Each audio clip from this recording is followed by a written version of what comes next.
Hello, my name is Daniel Paroneto. I am a business development manager in the startup team at AWS, and I'm delighted to host this panel to help you understand if your startup needs an accelerator program. I'm a two-time founder myself and took my first startup through a 6-month accelerator program, so hopefully we can share some learnings and best practices with you. I have with me today Guy Franklin, a startup coach at Skalata Ventures, one of Australia's best accelerator programs, and Matthew Rozek, one of the founders and CTO of Actuary, who has lots of experience with accelerator programs himself. We will discuss how to best prepare when applying to an accelerator, how to get the most out of your time during the program, and finally, what to expect after you conclude an accelerator program. I'd like to start by sharing a quick background on our guests. Guy, can you give us a brief overview of the Skalata program? Skalata Ventures is a seed-stage venture capital firm that helps founders build significant and sustainable businesses. Our three main objectives are to help founders build a line of sight towards achieving a product market fit, a growth engine, and a sustainable business model. The way we do this is through week-by-week personalised coaching from highly experienced people who have been there, done that, seen that before. We provide a high level of operational support to help founders build the infrastructure required to scale and run high-performing businesses, and things like your go-to-market, your pricing strategies, product roadmaps, and goal-setting systems. And we also provide strategic support from a broad group of advisors on a monthly basis through advisory board meetings for founders to develop the operating discipline of working on the business, not just in the business, and to connect them with prospective advisors and investors for that continued support post-Skalata. We've invested in over 40 companies since 2019, and some of our companies are really starting to hit some great traction. Companies like Accelerator, Preezy, Smart Paddock, Chuvy, and Flux, but our goal is to support over 100 companies a year moving into the future. Amazing. And Matt, can you please introduce your startup and your past experience with accelerator programs? Yeah, absolutely. So Agtuary is an agricultural AI and remote sensing company that analyzes production, climate, and natural hazards across farmland to inform lending, risk and investment decision-making right from the individual paddock to continental scales. And to do this, we construct multi-decade data sets around farmland to help farmers and investors make robust decisions and build resilience against climate change and natural risks. So we were founded in early 2020, which means we've been going strong for about 2 years now. And I've had a bit of experience with accelerators. So before Actuary, I'd been through Melbourne Accelerator Program's Velocity program. And with Actuary, we were incubated in RMIT Activator. We went through SproutX after that in 2020, and we were really eager to build connections with the agricultural industry. And finally, we went through StartMate in 2021. Well, thank you both for that introduction. Guy, let's dive into it. When do you feel is the best time for a startup to join an accelerator program? Firstly, you should ask yourself if your company is at the stage where external feedback and advice from others is helpful. In the early stages, you want to be spending as much time as possible speaking to your customers and prospective users. Sometimes if you invite outside opinions in too early, like mentors and other founders, you can actually be discouraged from working on that idea, when in actual fact the only opinion that matters is your customers. Everyone else's opinion matters less than your customers. Consider what stage you're at as a founder. There's different accelerators for different stages of businesses. There's idea stage accelerators, early stage, and scale stage. For our program, you need to have conviction about the problem that you're solving and an intimate understanding about your customers. Secondly, you should ask yourself if you're ready and truly able to commit to a program, both in terms of the mindset but also the timing. Getting capital and access to a program is a different proposition than just getting capital. The best founders for Scalata are the ones that aren't just after the capital. They're curious about what they could be doing better, and they want to spend more time working on the business, not just in the business. They have a growth mindset and they're willing to commit the time.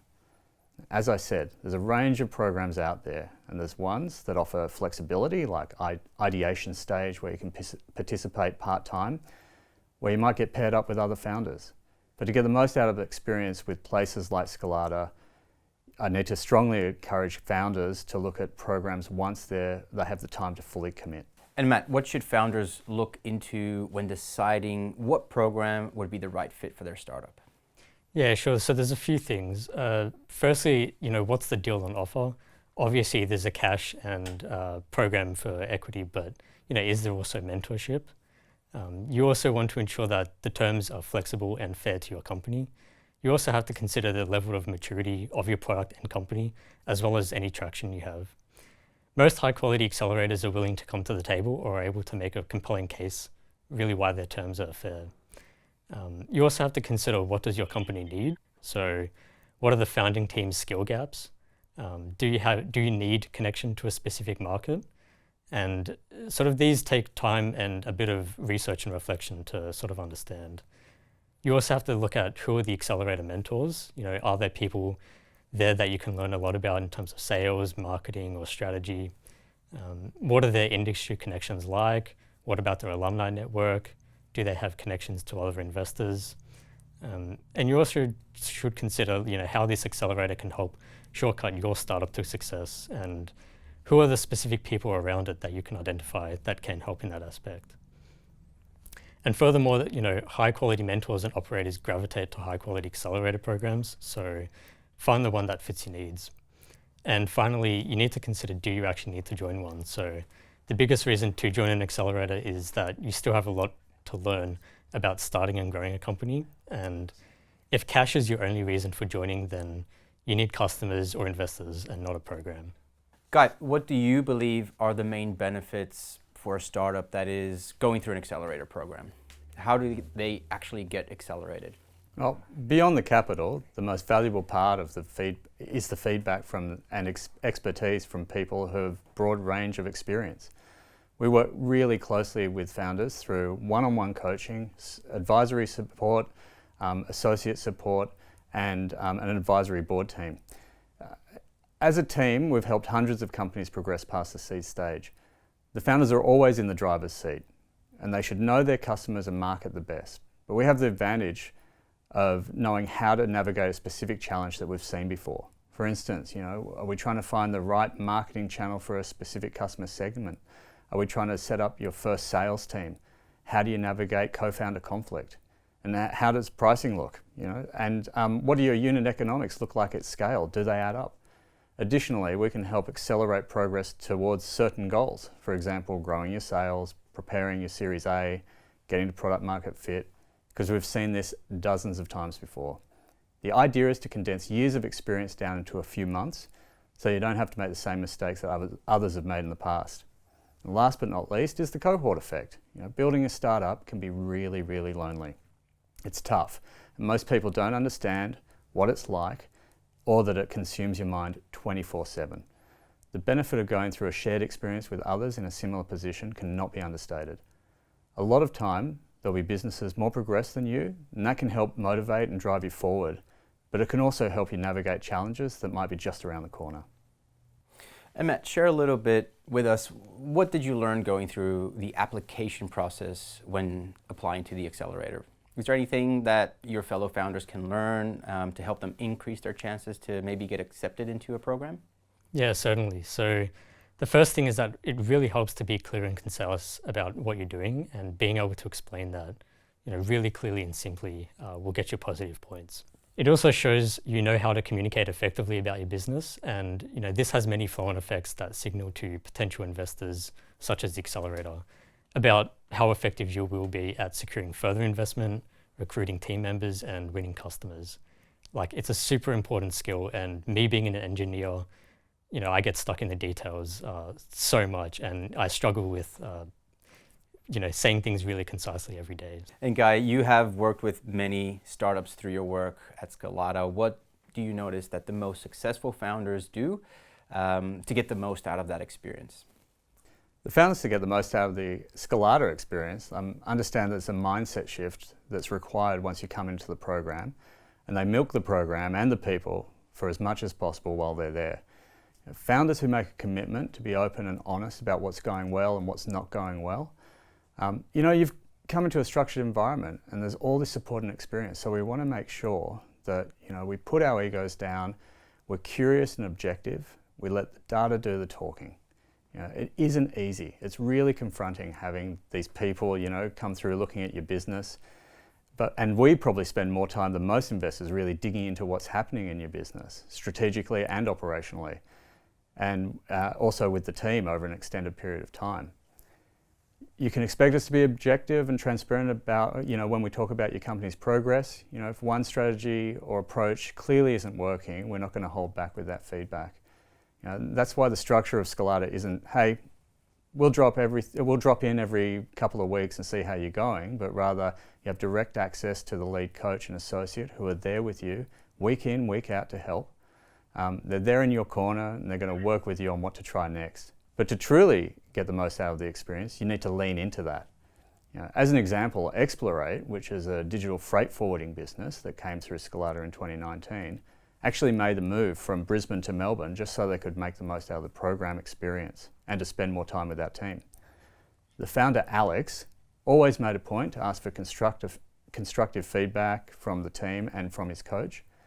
He gained so much clarity about how to shift to a more sustainable business model and was able to laser focus in on what needed to be done to progress the company. He ultimately built a strong relationship with our chairman, Paul Little, who took an interest in his business. And even now, after the formal program, they meet every couple of months to talk about business and how he can help. The team recently raised over $7 million and are on a fast path to scale. And Matt, on a similar note, what are your best tips for founders that are going through an accelerator program? What did you learn during that time that you can share, and maybe what would you do differently? Yeah, so I would say make the most of the networking opportunities because you never know who can help you and in what ways. So for Actuary, I think we did this fairly successfully in SproutX, but I think we could have done more during StartMate. And the good thing is that you're a part of their alumni network now, so even after the program is over, you can still tap into that.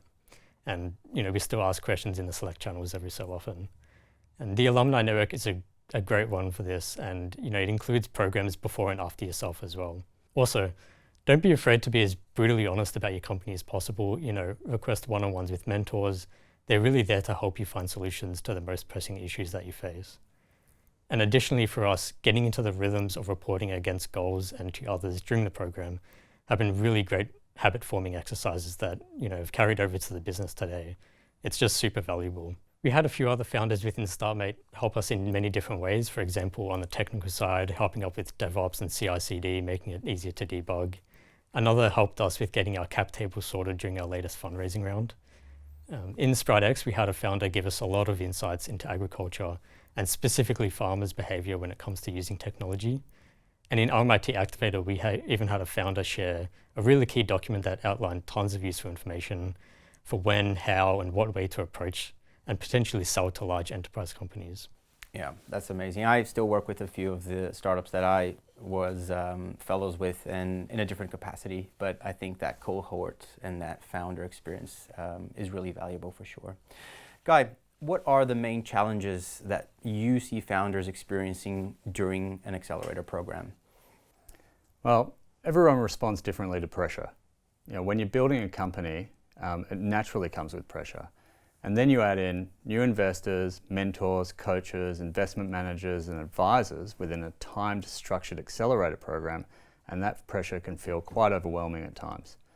So you need to really be able to manage your time and energy over a sustained period of time, which we help you with.